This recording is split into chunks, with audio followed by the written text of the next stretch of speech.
Okay, if you're watching this video, then it means that you already have the form set up. If you're getting to this video first and you're not sure how to set it up, then just see the video earlier in this blog post. So now I went ahead and submitted a few responses so that you guys can see how this looks. I would go ahead and leave this form up when you pull open your spreadsheet. So what you're going to do is you're going to hit the responses tab and you're going to click create spreadsheet. And then create new spreadsheet, daily check-in responses. And it will pull open this form, and so you can see the ones that I've already submitted. I usually go ahead and the first time you do this form, you may need to do some text wrapping so that everything looks right, or adjust the column widths, since this is going to be something that you'll pull open a lot. So I generally try to get this looking the way I'd like it to first. So this column is the one that we're going to be working with right here. So you want to click the top of the column to select the whole column, and that's important, otherwise it's not going to work. So click the top of it on the how are you feeling this morning section, and then go to format, conditional formatting. So it's going to pull up this box here on the side. And I don't know how to explain all of this, but I know how to show you what I know how to do. I don't know how to conditional format very many things except for this form. So what you're going to want to do is go here under format rules, format cells if, and then text is exactly.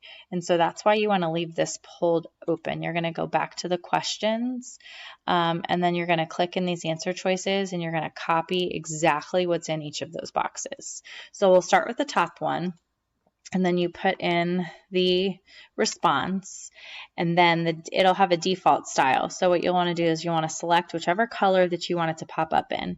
I usually do feeling fabulous and feeling pretty good in green, because it kind of lets me know those kiddos are good to go.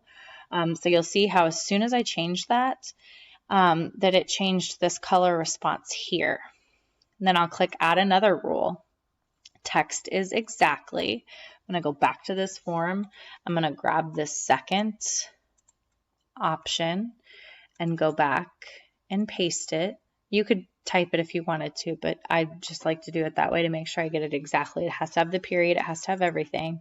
And again, I'm going to make it green. And so you'll see this one over here went and was selected green now. So I'll click done. I'm going to add another rule. And again, I'm going to go back. I'm going to select my next one, copy it. I do the blah ones as kind of a yellow to kind of remind myself to maybe just keep an eye on that kiddo if they seem to not perk up after a little bit. So again, it changed it. Again, you're doing the same thing, and you do not have to do this every day. You will do this just the first time. Text is exactly, paste, and I usually do this one in orange. That's just kind of my signal for, hey, check in with this kid, make sure they're doing okay.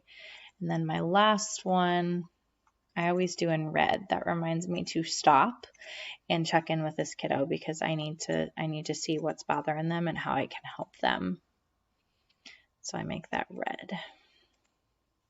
And then if they happened to put something on the side, if they were orange or if they were red, then it'll say here on the side. If they chose to put something, it'll have their text in there. And if they didn't choose to put anything, it will not have anything in there.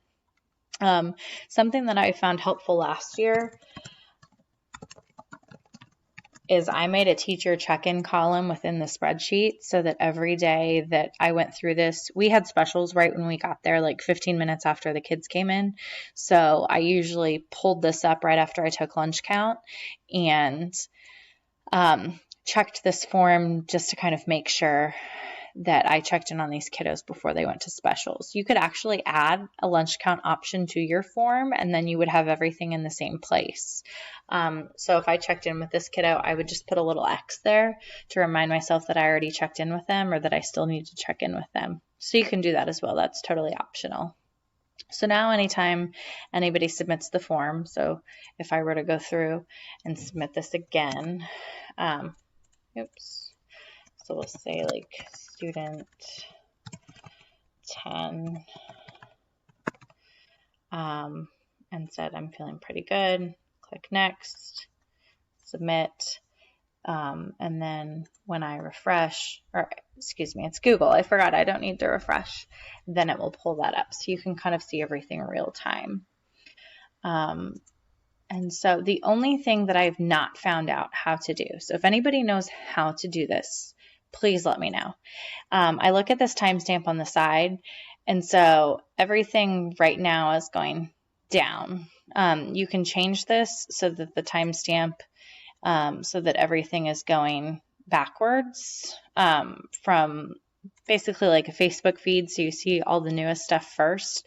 But otherwise, you just have to kind of scroll down and make sure that you're looking at the right day. I would really like to find a way to populate and keep these organized by date so that I can just have a new form every day, but I haven't figured out a way to do that yet and keep the conditional formatting. So if anybody knows how to do that, I would be much appreciative if you would share that with me so that we can help these kiddos out and help these teachers keep organized. So if there's any questions that you have, or if this is something you feel like you're going to implement in your classroom that you're excited about, again, the original idea came here from making a statement in SPED on Instagram. So make sure that you show her some love.